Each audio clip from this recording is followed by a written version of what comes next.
Joined the Navy in 1975, and it started out basically a year after high school when I graduated in 1974. And I was out by the Portland International Airport, and I saw the Air National Guard out there. I thought, it would be really cool to be a pilot. And so I thought, well, I'm gonna go down to the downtown Portland, go to the recruiting office. And the Navy guy says, hey, what do you want? What are you looking for? I said, I want to be a pilot. He says, hey, we've got planes, come on in here. Actually said, well, you can't be a pilot, but he broke out this brochure, the Naval Special Warfare brochure, and this is the original one he gave me. It's like, oh my gosh.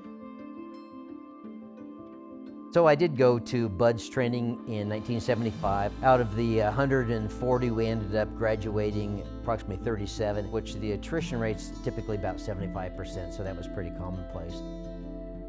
If you were an average college athlete, you could make it through BUD/S. It's really about between your ears. They're gonna work you up. You're gonna end up doing zillions of push-ups. You're gonna do zillions of calisthenics and long runs and long swims, but you work up to it.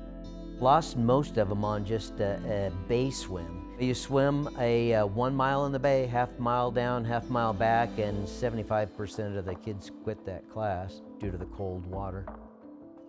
If you've ever heard of a guy named Mike Thornton, Mike was a Medal of Honor winner in Vietnam. He was on 2 major evolutions that really affected a lot of people's lives.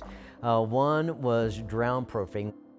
The day that we actually had the class, you're standing on the pool deck in your little boat squads of 7 individuals, and you're just praying that Mike doesn't stop in front of you. Unfortunately for me, Mike did stop right in front of us. Kid in front of me, Mike starts to tie him up. The young man decided this is not what he wanted. Mike looked like he was doing calf roping, had the kid down on the pool deck, had his hands tied behind his back, did the ankles, picks him up, throws him in the pool. Once he was out of his bindings, he was gone to ring the bell. So Mike turns around, he goes, all right, who's next? I go, oh my gosh, that's me.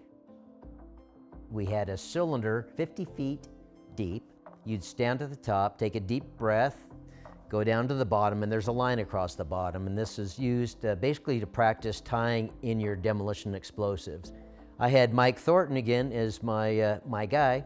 Sitting on the top, he says, okay, you ready? Yep, took a deep breath, went down to my 50 feet, and then did my knot. Mike took it off, handed it back to me, tied again. He shook his head no, hands it back.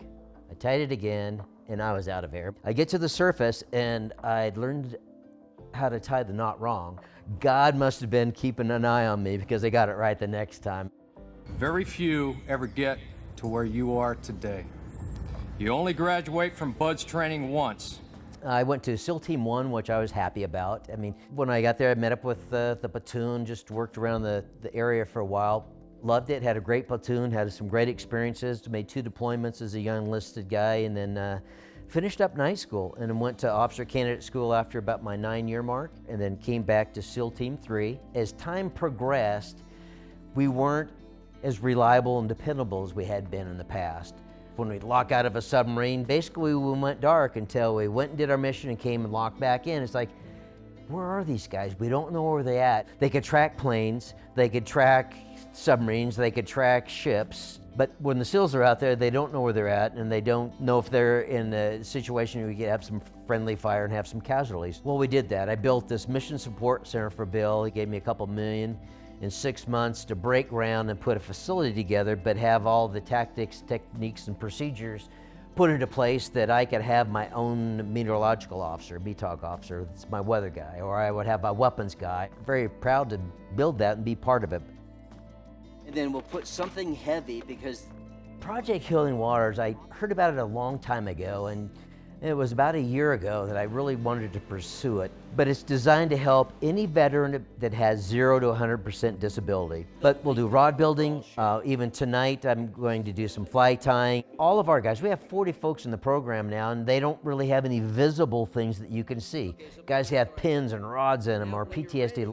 We want to provide the environment they get out and just enjoy nature that we all should. It's so healing between your ears.